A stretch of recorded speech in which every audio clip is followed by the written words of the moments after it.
I don't think there's any doubt on the length of litigation aspect, but what kind of behavior it provokes in a corporate. Nishith, a quick comment that litigation takes way too long, and hence corporations find it more profitable from a ROI perspective to get into that rather than pay that tax upfront. I don't think it's too difficult to address that problem if we really want to address one.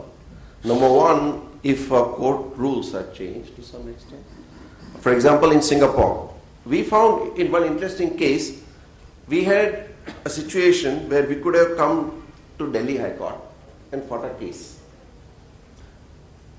Concurrent, we also had the same problem. We could also take to Singapore court and bring some interim injunction to the IP matter.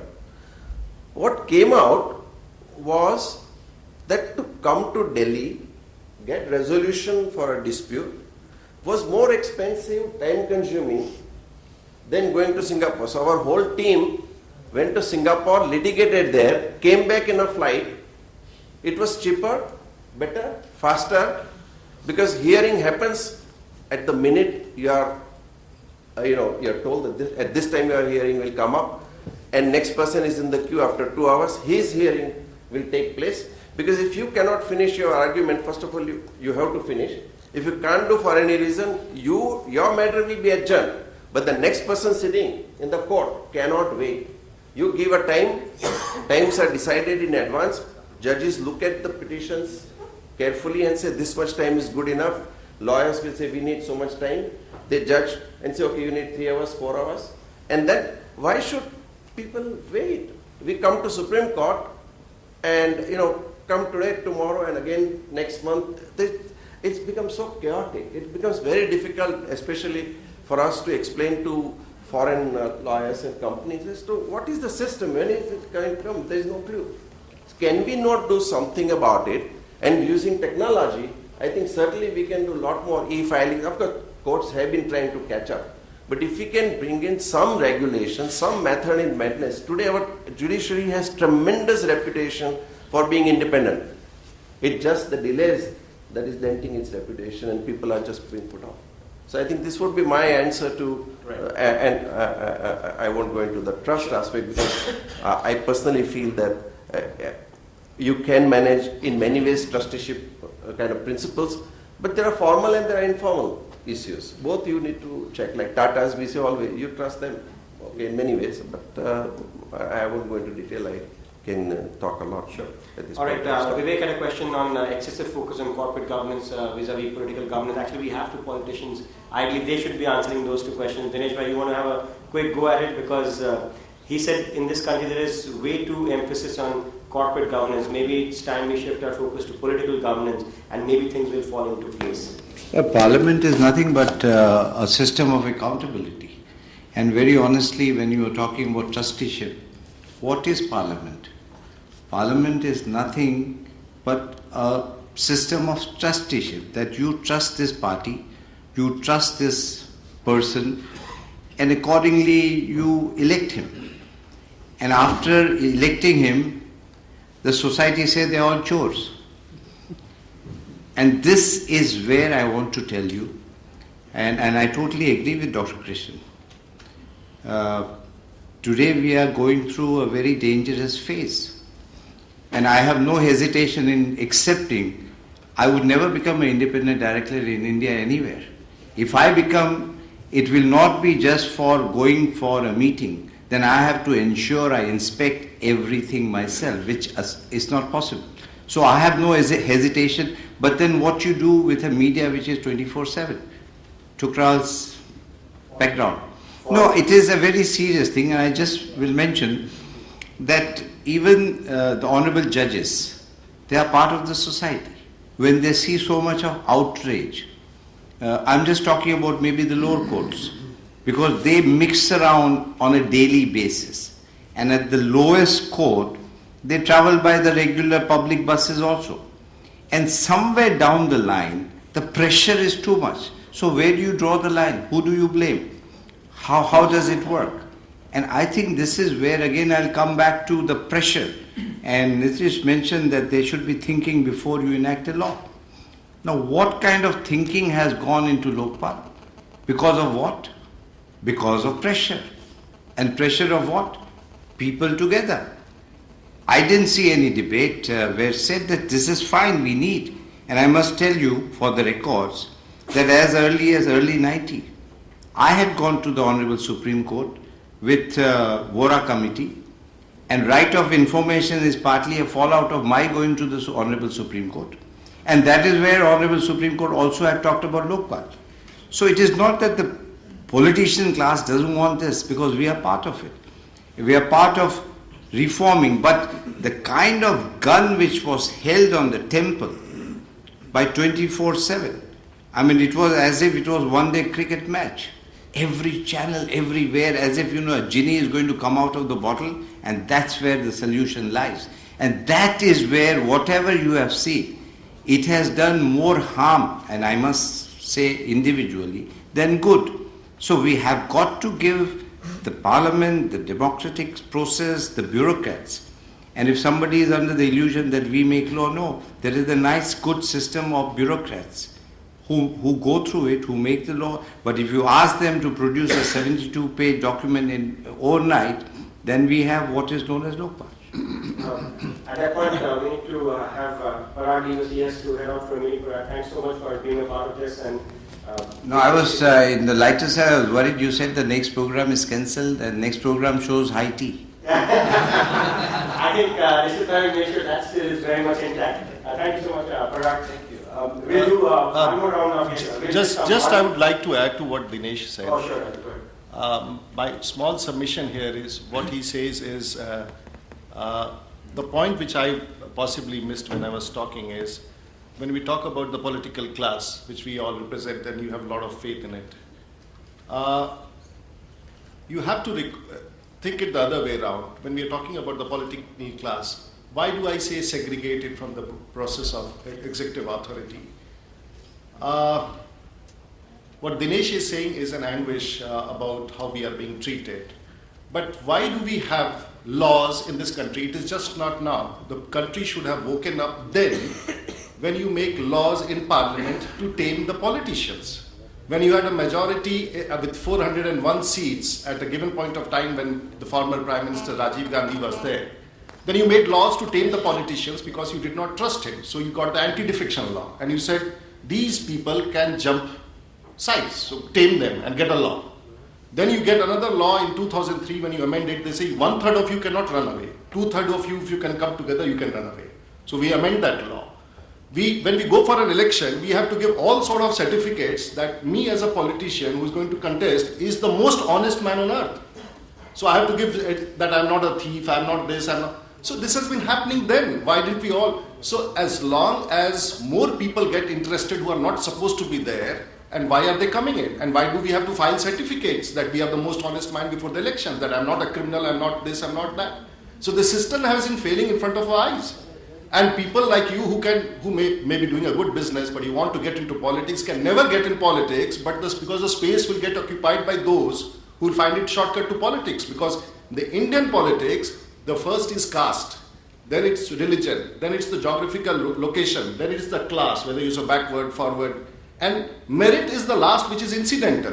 So when you find this legislation, a good legislation, or good people in government, who at times get nominated to the Rajya Sabha and come there, and of course my good friend Dinesh Trivedi, who's a good friend, these are incidental. It does not happen because you decided it. The system has to be rethought. So this is what I have been saying, that what we are talking is something which the fault which we have accepted in last 60 years. Is it a time to rethink about it? So that is my small submission to my friend also. Sure. Thank you. Thanks so much, Rajiv. A couple of more questions. Yes, sir. Go ahead.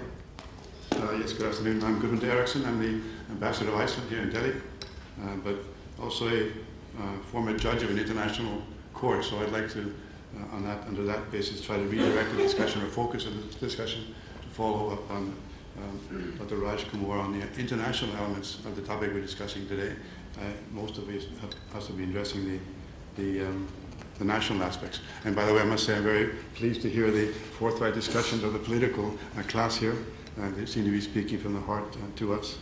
And also thank you for convening this. It's tempting to say it's timely, but I say it's always been timely and probably always will be timely. But coming to the international element, I wish particularly to draw attention to the UN global charter, global compact. Again, not a perfect instrument. It's something which directs attention to 10 particular principles. And this is probably the kind of blueprint that we should be establishing elsewhere. Maybe a little bit sad to say that 7 of these principles are advert to illegal activities, and to people gathered around the flag saying we will not break the law may seem a little bit counterproductive. But in any event, I encourage really redoubling of that effort and more involvement of India. Thank you. All right, one more? Yes. Hi, this is Suril Desai from NDA.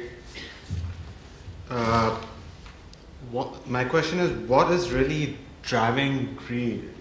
Like when you think about it, is it the fact that there is this society that we have where some people have accumulated too much and their redistribution, and there is scarcity on the other hand, and those with scarcity want more and they're becoming greedy? So how would you really, what is the driving force behind greed? Is it just the monetary economics? So then we have to rethink up idea about what monetary is. So if someone could address that. I think let's start with it. Let me at the bottom. So if a mother tells a kid to go and grab the first swing in the park, as opposed to keeping out the very many other children who are trying for that swing. So, is that approach going to be a little more different and probably a little more productive? I just like the panel's thoughts on that. May I add one more question, please? Here, this side, your left. Okay, yeah. I find a lot of contradictions here. See, there's a lot of reaction from the political class, and we're talking about political governance and things like that. See, in reality, what I find is, when the grain of the whole nation is dishonest, we have very few honest people left in the country, then how can we have this transformation from greed to good so easily? So it is going to be very difficult, and maybe it has to start from the haves, and some of the haves, they take this initiative, take this leadership, and try to push it down and start this. And if it becomes socially and economically, or maybe reputation-wise very much rewarding, then maybe it can catch up slowly. But to effect that we can make wholesale changes, I find it very difficult.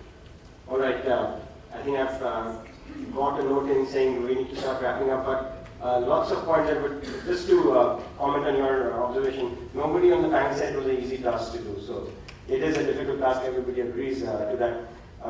May I request Justice Ganguly to comment on this one very fundamental concept a young man has pointed out there. What is driving greed in society? Is it the ones who have too much versus the ones who have nothing?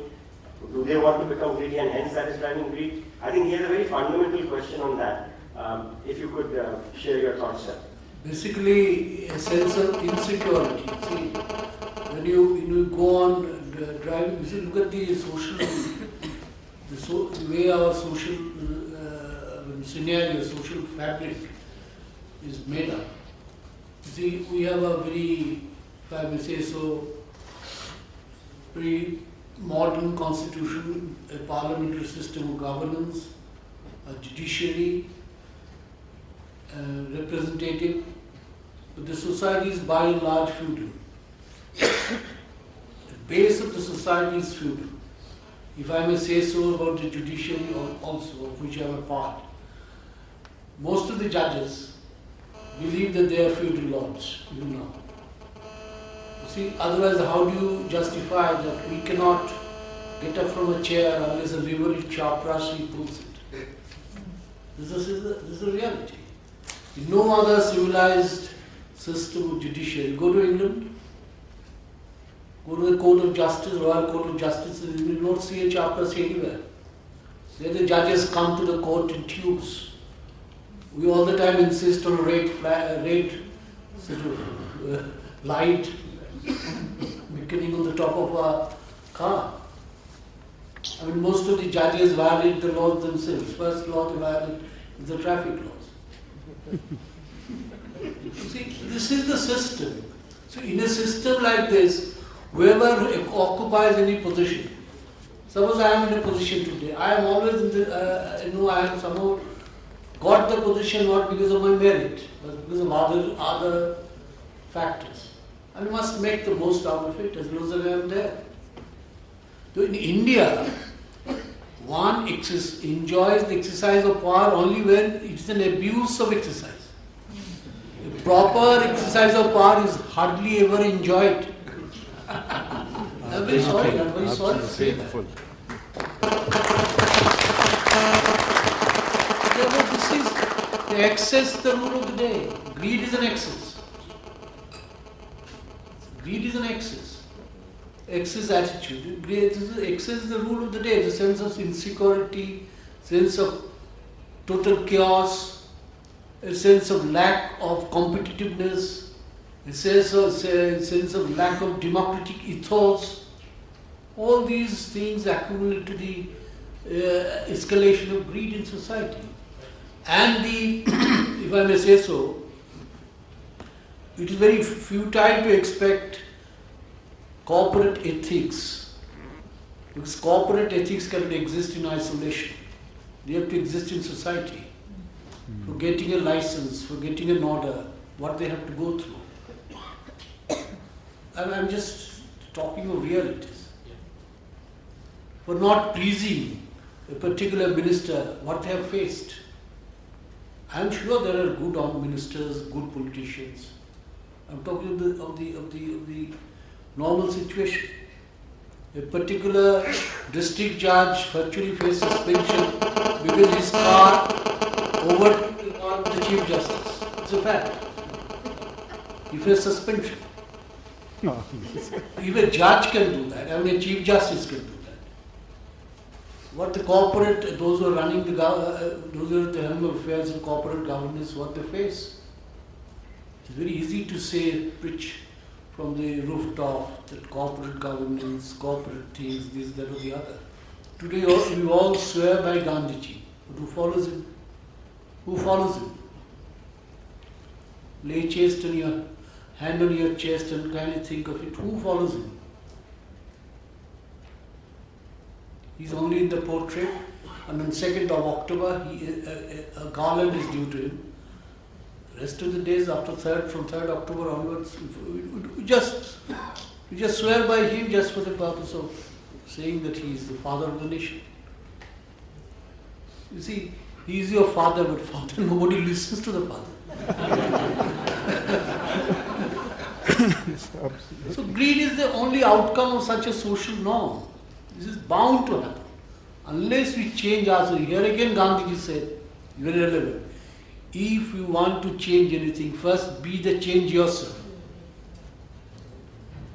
You have to change yourself if you want to see any change in others. So greed is bound to be there. It's very difficult to change. I'm not being pessimistic, I'm a great optimist. Very difficult to change it. And the world is changing very fast. So it's a very complex situation, complex question of governance. I'm very happy that these questions are being discussed. At least we are being aware of the ground realities, the problems. I'm very happy to be here. Self-criticism, introspection is the very important thing of the day, very important. Without that, nothing, you cannot move. We must constantly criticize ourselves. Instead of finding fault with others, we must try to find fault which are lying with us. Then only we can make an improvement. I just would add, this is so beautifully has been put up by Justice Ganguly, very beautifully put, and I must add to this that this is the problem. And I must tell you, most of the political party are also feudal. And that is the result of everything what you say. And I have no hesitation in stating, unless and until we question that why are we in public life? The reason for being in public life itself is the beginning of everything. I'm generalizing. Those are very, very treasured words, Justice Ganguly, and I think I will take the liberty of directing one more at you and taking that as a concluding comment of the panel before I hand over to Nishith to do the closing remarks. Somebody also said this whole approach, so on whose shoulder does lie the burden to start changing this? Of course, we have to all look within ourselves, but so he said top-down approach.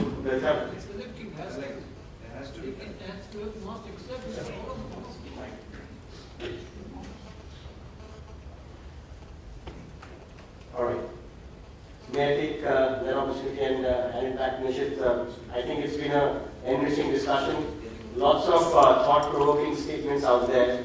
And I think one important chapter you added with the Delhi office is to open this debate vis-a-vis corporate in the Delhi chapter, because I think there will be much more of this, and I'm sure we'll have more active participation from every class in our society. But Nishith, thanks so much, and congratulations to your Delhi office. Over to you for your closing remarks. Thank you very much, everybody. Thank you very much. End of the day, I feel that there is no one answer to the question that we are confronting. There is one question, why? But I think there are multi-dimensional answers. And we have to look at from both perspectives, individual level as well as corporate perspective. When we say corporate governance, what we are talking about, the organized behavior of a company compared to the individual behavior. What you call organized crime versus organized corporate governance. Okay?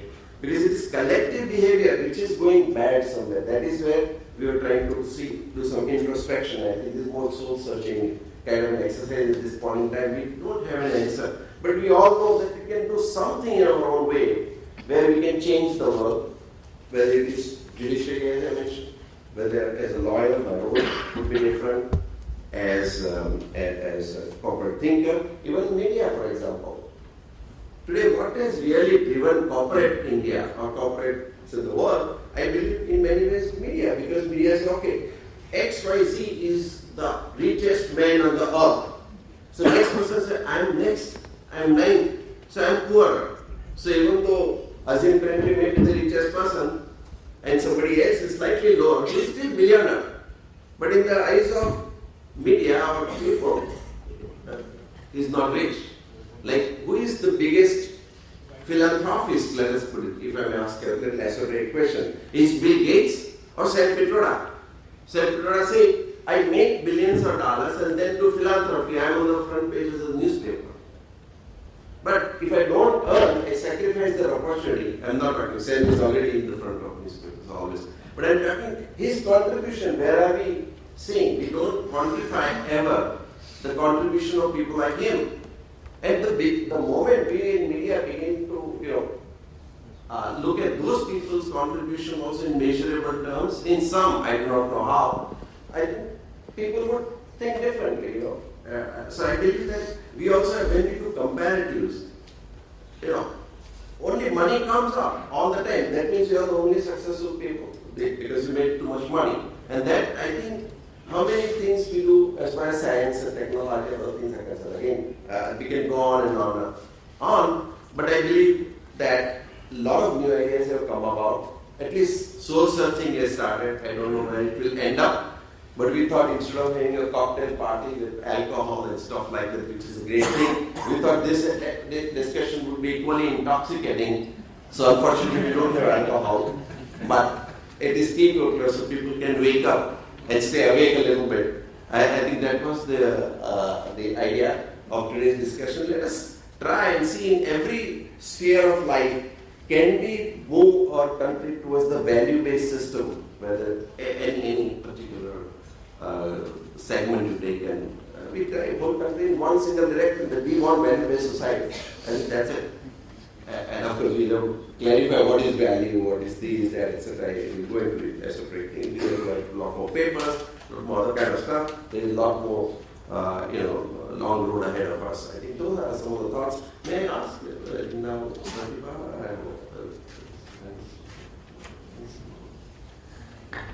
We just wind up the proceedings today by thanking our chief guests for today, Justice Ganguly, Dr. Petroda, Mr. Dinesh Trivedi. Thank you very much. These are people we grew up hoping to be seeing and hoping to do 1/10 of what they have achieved for society. So it's a real honor to hear you, sir, today, and hopefully our generation can be the change that you're talking about. Also want to thank our learned panelists, both Dr. K.P. Krishnan and Mr. Parag Tripathi, people I really respect their views, and this whole work of putting this event together is just come to fruit by just listening to your views. Thank you all for patiently sitting through and hearing and participating in the discussions today. Shivnath, for people who might not remember, he used to be the group business editor for NATV, and that's where he was trying to create enough controversy so we had news tomorrow. So we'll find out tomorrow about that. But thank you very much. And one thing, Sure. I'm so sorry for that interruption. Wait for it. Today, I don't know. She has the last word anyway, don't worry. What I wanted to do was that we have circulated some emails, reflections on whatever thoughts you had. If you can collect those, please feel free. The discussion actually started much before 4 o'clock. So I really received some interesting ideas and thoughts. Even following this, please continue to send your emails and ideas. Maybe we'll collect them, put together, have even slide presentation of the quotes from all of you. And we are also going to write papers on this very subject as to how could we harmonize all these ideas and take them in one direction. All of us we must have one single objective in front of us, particular value-based society or whatever. And and then we take it forward. Even this would be videotaped, already has been videotaped, so we would like to use this as much as possible. But idea is to create passion for driving our country towards better life. I think that's the way. So I thought I'll just. Thank you, Nishith. Thank you for making us organize this, giving the thought behind it, and threatening to do this as an annual event. And thanks again for the whole NDA team. You'll see a lot of NDAs on the nameplates because it's greedtogood.com. So please do go ahead and contribute to it. Thank you again, everybody, and please proceed for tea. Thank you.